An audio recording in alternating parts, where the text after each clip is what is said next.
You decided we didn't need crampons or cramplifiers. I heard humans is the animal with the best endurance. Is it not the elephant? You know, almost end of April and the sun can be pretty strong. It's quite deep, 40 centimeters or so. If anyone feels not comfortable, we're not going. Why do I manage to make stupid decisions every time? Pretty decent, huh? Sometimes maybe good, sometimes maybe shit.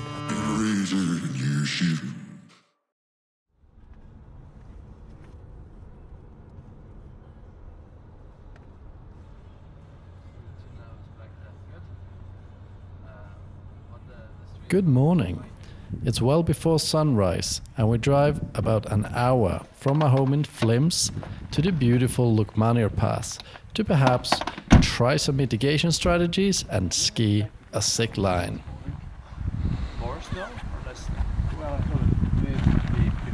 Are we rolling? Yeah. Alrighty. Do you have a microphone? I have one here, I hope this works. Oh, nice. Neat. That's good. Yeah, it's gonna work. Hi, I'm Janic.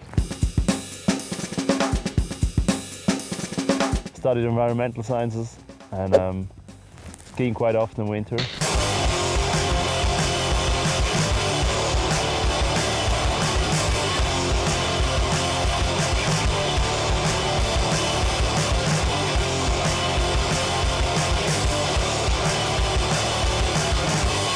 So we're going to pool with Jens today and see how this goes. Why is it so bright now? Can we? No, then I have shadow again, huh? Yeah, otherwise we go play some music as DJ Frutti di Mare.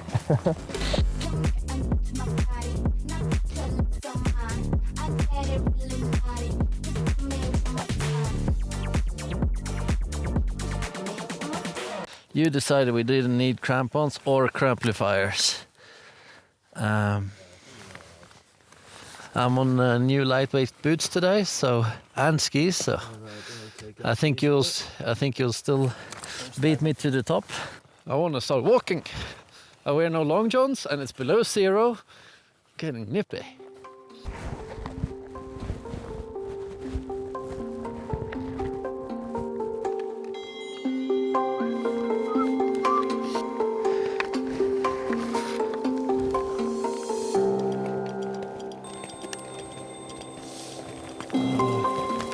We made a quick decision in the car to take the shorter path.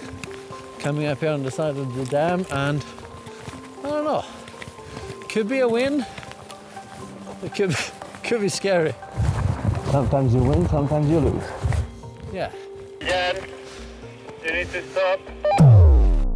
Can we not leave the car where it is? No, he's asking to if you can park it because there's machines going through and they're not going to be able to make the turn. Shit. All right, I run back. You know, we're already a bit delayed due to filming and stuff. We are concerned about this. Behind me I got this eastern faces and we're, you know, almost end of April and the sun can be pretty strong.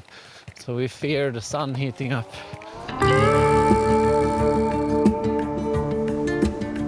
And we parked it so nicely. I can't believe it was blocking building traffic. Shit happens. We've got a minute to catch up with Janic. He's pretty on it.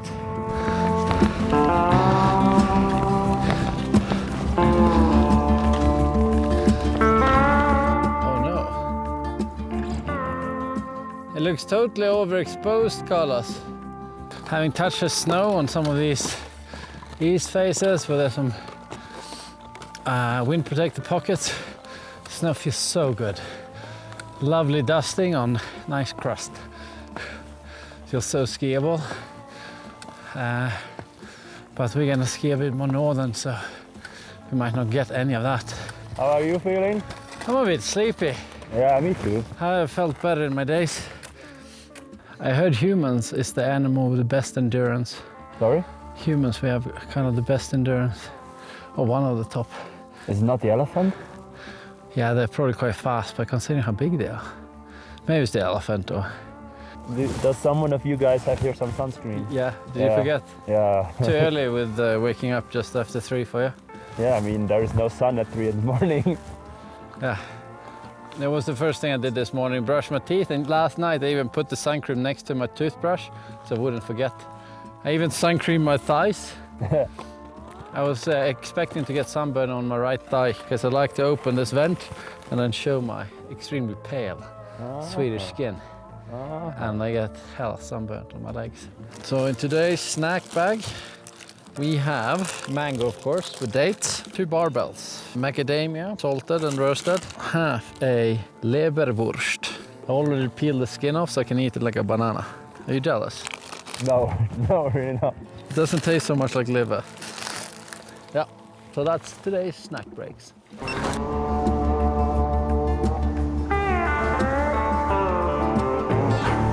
Today's objective for me is to practice some skills to do dangerous stuff safely. So I brought rope and harness to perhaps the roped up ski cut. Now I have a 16-month-old baby girl, my daughter, and it changed so much for me in risk taking. Before her birth, I obviously loved living and wanted to keep living, but just thoughts of my own death through skiing didn't sound so bad to me, because skiing has given me so much in life. It's been my #1 sport for, I guess, 25 years, maybe 26. And I love it, it's awesome. But now, with my daughter, the thought of me killing her father, me as well, makes me so sad. Because I love her to bits, and I need to get better at staying safe. So we got multiple mitigation strategies that I'm considering to practice today. I am no pro at any of them, so this is not a tutorial really. Just see it as inspiration of a somewhat humble guy, or I'm really humble in the mountains. I feel like I know nothing, being out trying to stay safe with those things, so don't get in an avalanche. I have so many thoughts about this. I'm not going to say all of them, because then Carlos in front of me has a tough time editing out all my bullshit talk. What do you say about that, Carlos? Yeah, nothing. Giving up on that. Oh, he's given up. I would have given up years ago if I was you. Over and out.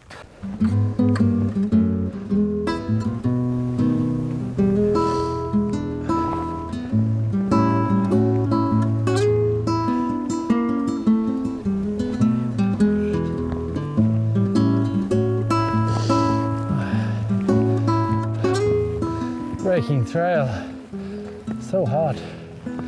It's quite deep, 40 centi or so.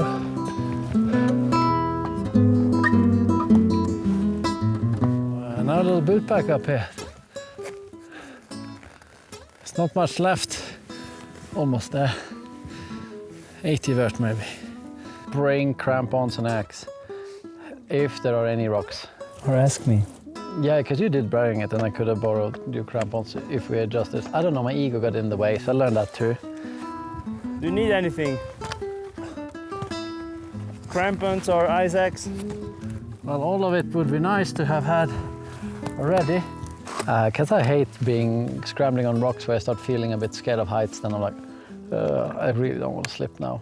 Here today was okay, you'd probably survive, but you would get beaten up quite good on the rocks on the way down if you'd slip.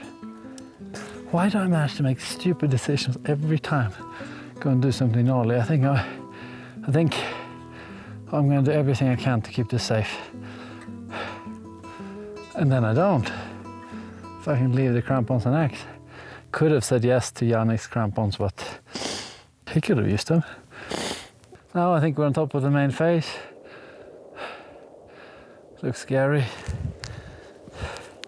Convex, wind loaded, a bit of everything. I'm actually more concerned about the amount of snow that's in there and the sun. We are now quite long. I mean, yeah, we started at 6 down there. Beautiful face. Yeah. Nice time to ski, but it's just open and fast. So obviously any avalanche would be no bueno, scary. It's quite outrunning. I think there are possibilities, but like if you also look at this here, this came quite often, so right in here it will not be too nice to ski. We're 3 people. If anyone feels not comfortable, we're not going. Like this is too much of a consequence for saying, yeah, you know, I want to ski and like you could go down somewhere else. I think we either stick to the plan and we're having all a good feeling about it and we all think we can ride it and we can ride it safe, or we turn around. And I have absolutely no problem turning around. I haven't seen such a beautiful sunrise in ages and I'm happy to be outside. Question is, would it be worthwhile to get the rope out and get someone down lower and touch this? There was a lot going on in my mind this day. We had a solar radiation, a cloud on and off blocking our visibility, some avalanche debris from the lines on the skiers left. But anyway, I was excited to put the harness on and practice some of these mitigation strategies. If we rope up and go down and dig a little bit or ski cut or jump a little, the cloud might clear up and we feel like it's really solid. Could change the opinion a little bit. But let's be honest, are you not keen about the cloud or are you not keen about the avalanche situation? The cloud for me is basically unnecessary. The avalanche situation needs to... I'm not gonna die because there's a cloud, but I'm gonna die when there's a big avalanche, you know what I mean? The reason I'm walking up there is because I want to ski stuff like that. Yeah, it was a long way. It was a long way. My experience when I started first sport climbing and bouldering was that it was boring until I started trying routes hard enough that it took multiple attempts. Maybe that day, multiple sessions over sometimes weeks or months. I was never a super dedicated climber, but that's when I realized how fun that was.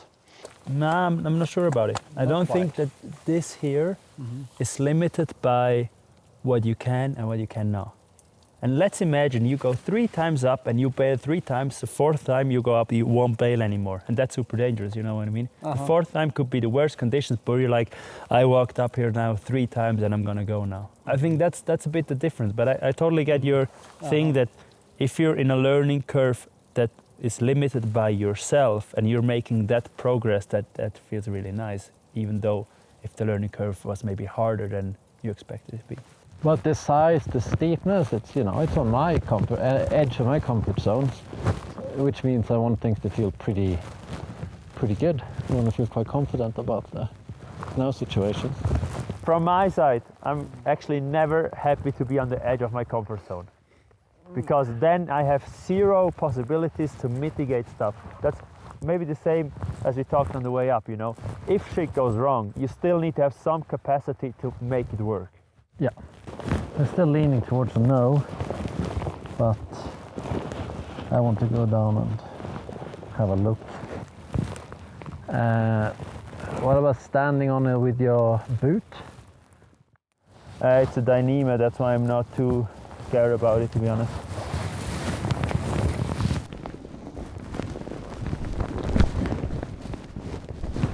Dave Searle, I have a question for you. How would you rate our ski anchor we just made for this little roped up cut? Dyneema sling, carabiner with a mounted hitch. I test janked on it some and we weren't quite happy. Get it a little deeper, then happier. So although these slings are really strong, it would have been much better if you'd had the binding facing away from you. That would have protected the sling a little bit more. You could also then stand on top of the sling with your ski boot that isn't in the ski, and then have the sling running over the top of your ski. And that way the sling's totally protected, you're holding the sling down, and you're able to lean against the ski. But you could also just check out my video on how to do this. and I'm going to place it into the snow. Again, with it kind of leant backwards like that. Going to compress that snow a little bit. 120 centimeter sling, double it up and over the binding so it's as far down as possible. And then I'm just going to put my foot on top of that sling. So I'm going to take my reverso, clip it on there. I'm going to take the rope coming from Nevin here. Going to pass that through the belay device. What I'm doing here is I'm leaning against this ski so it can't fold forward, but with a ski it's nice and solid and it works really well because you can lean against it a little bit as well. How do you think I should do it? Just go down where it gets a bit steeper, and then you turn 90 degrees and you see you jump twice, 3 times. You see how it goes. Like, it's really ice.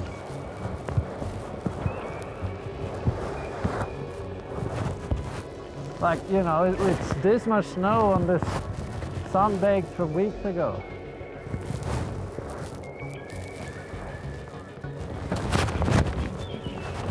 Well,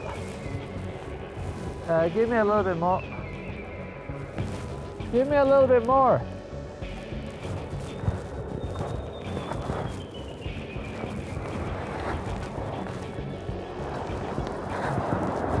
Side trigger now is fluff, but I don't know.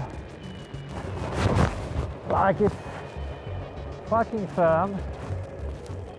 The snow is super firm and it only has 5 centimeters on it.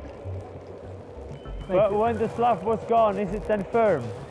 Yeah, it's just 5 centimeters on top of the ice that you can trigger quite easily. That's not so easy to ski. That's Yeah, a it's little bit not- crappy. Yeah. So skiing this wouldn't be that fun. Yeah. I really hate to bail. Oh, did you? Yeah. I don't mind so much. I do, but I know that it was and that it is the right decision, and I'm actually happy that I can decide like that. That's good, but it sounds frustrating to hate to bail out on what you planned. Of course, it is frustrating. It's always. I'm just okay with it. I'm just stoked to be down. It's a sunny, beautiful spring day. Yeah, in the end, me too. Yeah. But I just, you know what I mean? There's still like the feeling that you want to ski stuff, that you want to go. But as long as this one is there, I know that I might walk up again, and that's also totally fine, you know. Sometimes you just don't feel it, and today we didn't feel it, and this is totally the right decision. We're down here, we're at the car, we're safe, we can go home, have a lunch together. And yeah, it's a sweet day. Everything right. Pretty decent, huh? Sometimes maybe good, sometimes maybe shit. We just didn't ski what we planned. And I'm not disappointed. Got back in one piece, so that's good. And a little disappointed. Nah, okay, a little bit. I wanted to ski something a little thrilling today, but I didn't. That's okay. I got more chances to do so. Thank you so much for coming Thank you for on the show a little bit, and learned a little bit. Felt good to do the ski cut, which was my main goal of the day. Like, we can come in a year, we can come in 2 years. The line will still be there, and maybe we get it in even better conditions next time, you know.